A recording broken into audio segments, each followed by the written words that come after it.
प्रेम से बोली डमरू वाले बाबा की।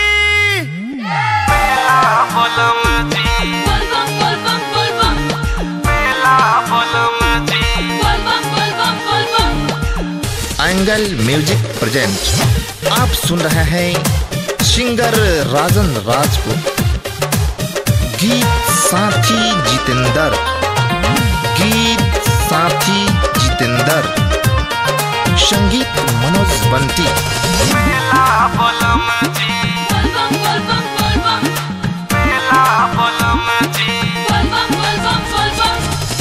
होतावे देरी सैया जल्दी से चली, भोले बाबा के रउआ दर्शन कली। आइल बट सावन के बेला बलम जी, काहेला कैले बनी खेला बलम जी। चली ना देव घर के मेला बलम जी, काहेला कैले बनी खेला बलम जी। चली ना देव घर के मेला बलम जी।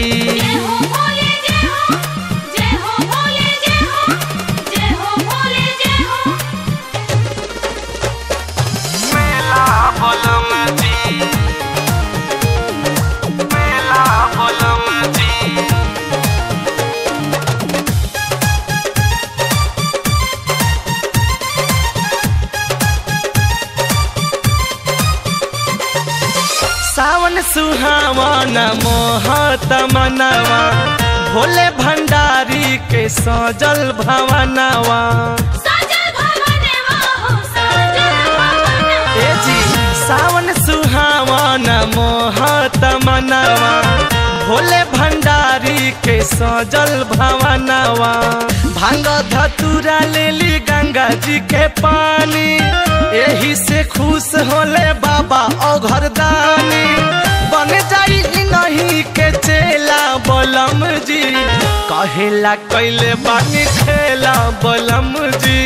चली ना देव घर के मेला बलम जी, काहेला कैले बानी खेला बलम जी।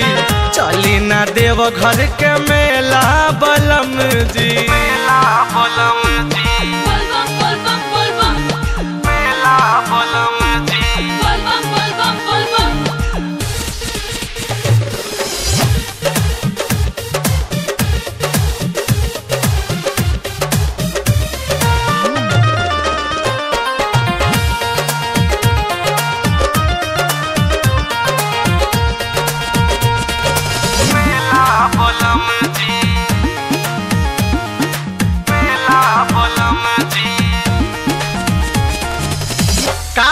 लेके सभे देव घर जाता, ई बात रौरा न तनिको बुझाता।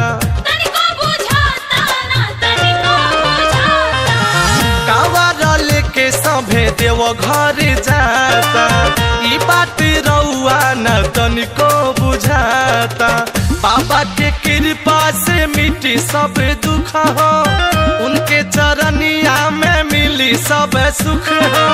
छोड़ी ना घर के झमेला बलम जी, चली ना देव घर के मेला बलम जी।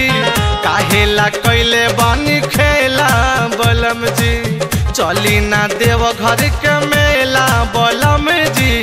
काहेला कैले बनी खेला बलम जी।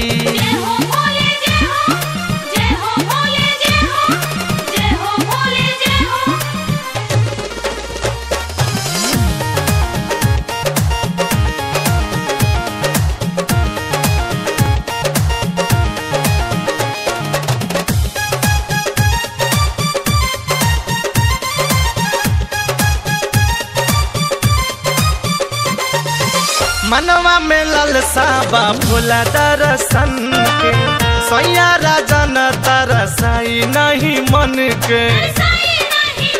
सुनी ना मनवा में ललसा बा भोला दर्शन के, सैया राजन तरसाई नहीं मन के। जनता बाजार से खुलतिया गाड़ी, साथी जितेंद्र संगे जई है उनके नारी।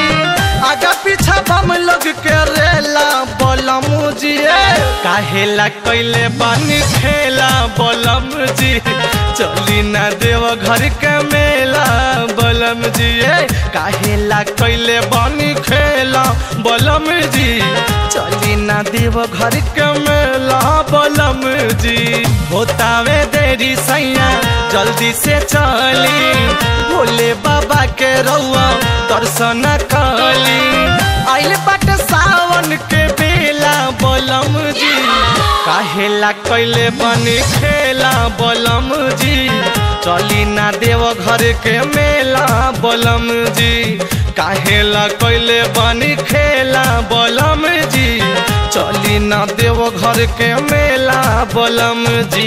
प्रेम से बोली